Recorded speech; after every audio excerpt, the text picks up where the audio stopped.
Welcome to வனதிஸ் kitchen. வாங்க, இன்றைக்கி Andhra special ஒரு ஆந்திரா பப்பு சொல்லுவாங்க இல்லையா, நிறைய வெரைட்டிஸ் பண்ணுவாங்க. நிறைய காய்கள் வேறு வேறு மாதிரியான காய்கள்லாம் போட்டு பண்ணுவாங்க. அதில் இது ஒரு டைப்பு. நான் வந்து ஒரு 1/4 கப்பு பைத்தம் பருப்பும் 1/4 கப்பு துவரம் பருப்பும் வேக வச்சுருக்கேன். இதில் வந்து நம்ம என்ன காய் விருப்பப்பட்டு போடுறோமோ அந்த காய் இதில் சேர்த்துக்கோங்க. சுரைக்காய், பீர்க்கங்காய் அது மாதிரி நிறைய போடுவாங்க. நான் இன்றைக்கி அவரைக்காய் போட்டிருக்கேன். ஒரு 3 பச்சை மிளகாய், 2-3 தக்காளி. எவ்வளோ தக்காளி நிறைய போடலாம், எவ்வளோ தக்காளி போட்டாலும் ரொம்ப டேஸ்ட்டாக இருக்கும். இது கூட ஒரு ஸ்பூன் வந்து தனி மிளகாத்தூள் போட்டிருக்கேன். இதை மாத்திரம் போட்டு இதை கொஞ்சம் தண்ணி விட்டு இதை வந்து நல்லா வேக வைப்போம்.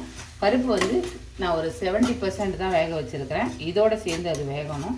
பார்த்திங்கனாலே தெரியும், பருப்பு பைத்தம் பருப்பு ரொம்ப வந்து கூழாயிடுச்சு. துவரம்பருப்பு பார்த்தா தெரியும் உங்களுக்கு. இதில் அப்படியே இதை கொஞ்சம் நேரம் தண்ணி ஊற்றி இதை வந்து வேக வைப்போம்.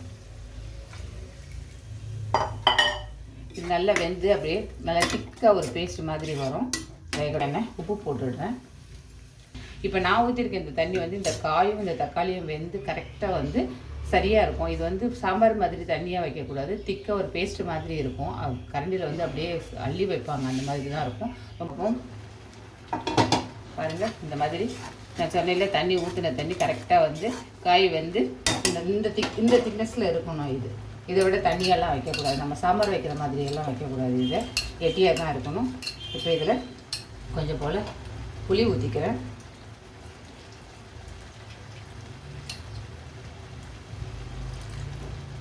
ரெடி ஆகிடுச்சு. இதை இறக்கிட்டு இதுக்கு வந்து ஒரு தாளிப்பு போடுவோம்.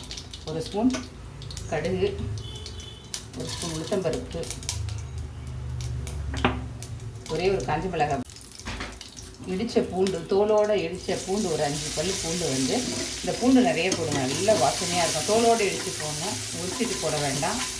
நல்ல ஃப்ளேவர் கொடுக்கும் இது. கருவேப்பிலை,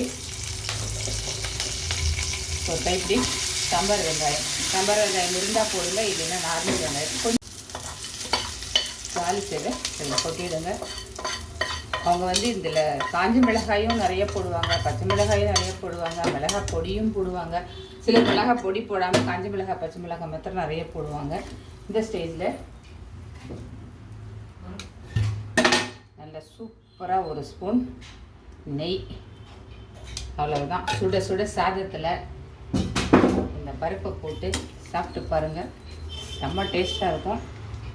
வேறு காய்களில் உங்கள்கிட்ட இருக்கிற காய்கள் எந்த காய் வேணாலும் ட்ரை பண்ணுங்கள், செம்ம சூப்பராக இருக்கும். இந்த ஆந்திரா பப்பு உங்களுக்கு பிடிச்சிருந்தா லைக் பண்ணுங்கள், ஷேர் பண்ணுங்கள், சப்ஸ்கிரைப் பண்ணுங்கள். நன்றி, வணக்கம்.